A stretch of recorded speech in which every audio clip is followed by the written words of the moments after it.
तो ये वाला पार्ट 5 है इलेक्ट्रोफिलिक एरोमेटिक सब्स्टिट्यूशन का। इसमें हमने देखो क्या लिया है, हमने यहाँ पे एक हेलो बेंजीन ले लिया, एक्स यहाँ पे हेलोजन एटम है। उसके बाद हमने नाइट्रेशन की। नाइट्रेशन करने के बाद देखो एक तो ऑर्थो प्रोडक्ट बन सकता है, एक पैरो बन सकता है और एक मेटा भी बन सकता है, ठीक है। अब यहाँ पे देखो, जब भी इलेक्ट्रॉन डोनेटिंग या विड्रॉइंग ग्रुप होता, अगर सपोज करो इलेक्ट्रॉन विड्रॉइंग ग्रुप होता तो क्या होता, सिंपल मेटा प्रोडक्ट बनता।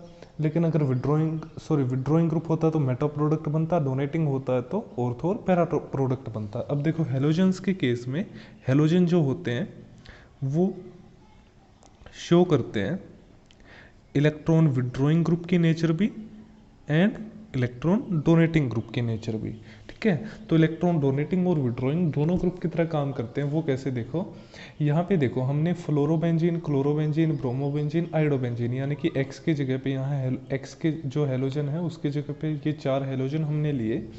तो देखो पैरा प्रोडक्ट का जो अमाउंट है वो ज़्यादा बनेगा ऑब्वियसली, ठीक है। तो ये हमने सेकंड वीडियो में भी एक्सप्लेन किया था अच्छे से, वो एक बार जाके देखो कि हाइड्रोजन बॉन्डिंग अगर ऑर्थो में नहीं होती है तो पैरा मेजर बनता है, अगर हाइड्रोजन बॉन्डिंग ऑर्थो में हो सकती है इंट्रामोलिकुलर हाइड्रोजन बॉन्डिंग तो ऑर्थो मेजर बनता है। तो यहाँ पे सारे पैरा मेजर बनेंगे।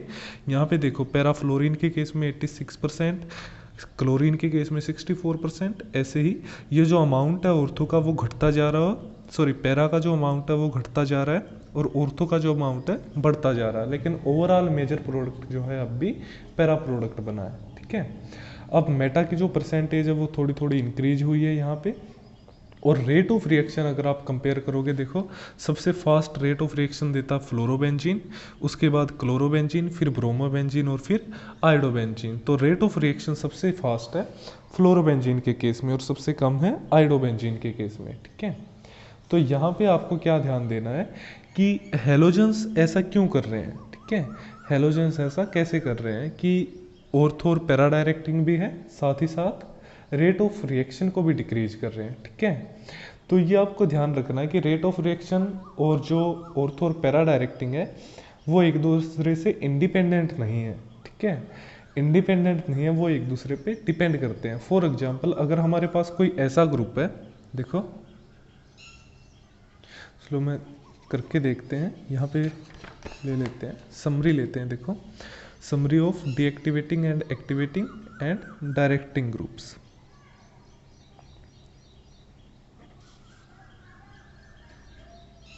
ठीक है। तो यहाँ पे हम ले लेते हैं इलेक्ट्रॉनिक इफेक्ट,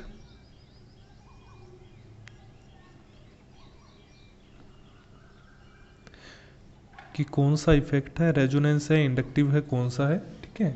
उसके बाद यहाँ पे एग्जाम्पल लेंगे ग्रुप का, यहाँ पे हम लेंगे एक्टिवेटिंग है या डीएक्टिवेटिंग है,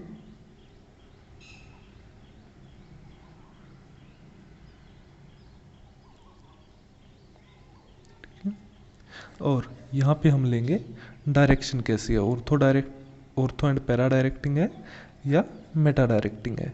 तो देखो अगर हमारे पास कोई ऐसा ग्रुप है, जो डोनेट करता है by conjugation, donate electron by conjugation,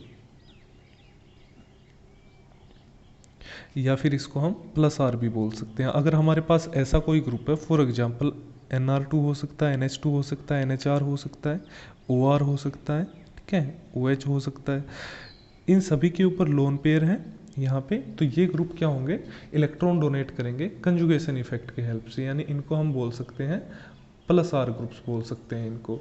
तो अब ये जो ग्रुप होंगे ऐसे ग्रुप्स होते हैं बहुत ही ज़्यादा एक्टिवेटिंग, वेरी एक्टिवेटिंग को मैं ए से लिखता हूँ, डीएक्टिवेटिंग टू डी से लिख देंगे, ठीक है। और ऐसे ग्रुप होंगे ortho and para directing, ortho and para directing यानी कि प्रोडक्ट बनेगा ऑर्थो या पैरा। अगर हमारे पास कोई ऐसा ग्रुप है जो डोनेट करता है इलेक्ट्रॉन या डोनेशन करता है इलेक्ट्रॉन की by inductive effect, inductive effect से डोनेशन करता है इलेक्ट्रॉन्स की, जैसे आर ग्रुप, या फिर इसको हम एल्काइल ग्रुप बोल सकते हैं। एल्काइल ग्रुप जितने भी हैं वो सारे के सारे एक्टिवेटिंग ग्रुप होते हैं और मोस्टली क्या होंगे, ऑर्थो एंड पैरा डायरेक्टिंग, लेकिन कुछ अमाउंट में यहाँ पे मेटा प्रोडक्ट भी बनेगा, ठीक ठीक है। Mostly ortho and para product बनेगा और कुछ अमाउंट जो है मेटा प्रोडक्ट का बनेगा। अब नेक्स्ट, अगर हमारे पास कोई ऐसा ग्रुप है जो कंजुगेशन से तो डोनेट करता है, डोनेशन बाय कंजुगेशन, और साथ ही साथ विड्रॉ करता है electron by inductive effect, withdrawal by inductive effect.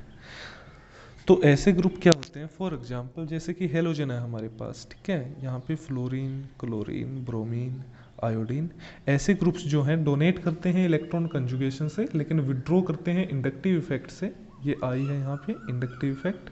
ऐसे ग्रुप्स होते हैं डीएक्टिवेटिंग, यानी कि रेट ऑफ रिएक्शन में क्या हो जाएगा, कम हो जाएगा। ये होते हैं ऑर्थो एंड पैरा, और पैरा प्रोडक्ट यहाँ पे मेजर बनता है, ठीक है। अब ऑर्थो भी मेजर बन सकता है अगर कोई ऐसा ग्रुप और वहाँ पे हाइड्रोजन बॉन्डिंग पॉसिबल है ऑर्थो के केस में, लेकिन यहाँ हेलोजेंस के केस में पैरा बनता है। अब अगर हमारे पास कोई ऐसा ग्रुप है जो विड्रॉ करता है इलेक्ट्रॉन, विड्रॉल, यार स्पेलिंग पता नहीं कैसे, withdrawal by inductive, inductive effect से अगर कोई माइनस इफेक्ट अगर कोई ग्रुप शो करता है, जैसे CF3 हो गया, ठीक है, NR3 पॉजिटिव ग्रुप हो गया, ऐसे जो ग्रुप हो गए, ऐसे ग्रुप होते हैं डीएक्टिवेटिंग, यानी रेट ऑफ रिएक्शन इनमें क्या हो जाएगा, कम हो जाएगा। जो एक्टिवेटिंग ग्रुप है उनमें रेट ऑफ रिएक्शन फास्ट होता है, जो डीएक्टिवेटिंग है उनमें रेट ऑफ रिएक्शन कम हो जाएगा, और ऐसे केस में ओनली मेटा प्रोडक्ट बनता है। अगर हमारे पास कोई ऐसा ग्रुप है जो इलेक्ट्रॉन डेंसिटी को घटाता है, विड्रॉल बाय कंजुगेशन, अगर कंजुगेशन से कोई इलेक्ट्रॉन को विड्रॉ करता है कोई ग्रुप, तो ऐसे ग्रुप बहुत ही ज़्यादा डीएक्टिवेटिंग होते हैं। फॉर एग्जांपल नाइट्रो ग्रुप हो गया, नाइट्राइल ग्रुप हो गया, ठीक है, कार्बोनिल ग्रुप हो गया, या फिर SO3 ग्रुप हो गया, ठीक है, SO2Cl ग्रुप हो गया। ऐसे ग्रुप्स जो हैं बहुत ही ज़्यादा डीएक्टिवेटिंग होते हैं, डीएक्टिवेटिंग, ठीक है, और ऐसे केस में ओनली मेटा प्रोडक्ट बनता है। तो आई होप ये आपको समझ में आ गए होंगे कि रेट ऑफ रिएक्शन तो डिपेंड करता है कि ग्रुप एक्टिवेटिंग है या डीएक्टिवेटिंग है, ठीक है, और ऑर्थो और पैरा डायरेक्ट की नेचर ग्रुप्स पे डिपेंड करती है। फॉर एग्जांपल जो भी ग्रुप्स हैं, अगर कोई ऐसा ग्रुप है कि जो +R इफेक्ट शो करता है ओनली, तो वो ग्रुप बहुत ज़्यादा एक्टिवेटिंग होगा और ओनली ऑर्थो और पैरा डायरेक्टिंग होगा। अगर कोई ऐसा ग्रुप है जो सिर्फ +I इफेक्ट शो करता है, तो वो ग्रुप एक्टिवेटिंग होगा और मोस्टली ऑर्थो और पैरा प्रोडक्ट बनेगा। अगर कोई ऐसा ग्रुप है जो +R इफेक्ट तो शो करता है लेकिन उसके साथ ही साथ -I इफेक्ट भी शो करता है, तो ऐसा ग्रुप डीएक्टिवेटिंग होगा और मेजर प्रोडक्ट बनेगा पैरा प्रोडक्ट।